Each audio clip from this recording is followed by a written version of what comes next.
What up, Dana here? Another beautiful day.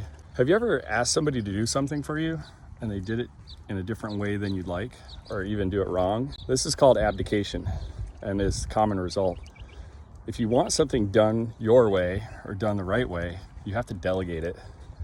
And delegating is basically giving clear direction on how to do something and what done looks like. A web shop manager, we have what we call 3D: do it, document it, delegate it. And every team member is in charge of documenting the tasks they do, and you can't delegate a task to another person unless you've documented it. But if you're a busy entrepreneur, you might not have time to document everything. So what I do is record a video myself doing a task. And if it's complex, I might record a few different versions, and then I can give that documentation to my assistant or to a team member, and they can create the documentation. Then I can review it and make sure everything looks good, and they can run with it. And then I'll know it's done right every time.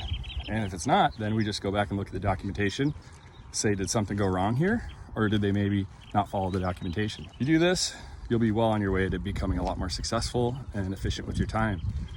This is Dana Evans, founder and CEO of Web Shop Manager and Parts Logic, encouraging you to rise up and become the best version of yourself.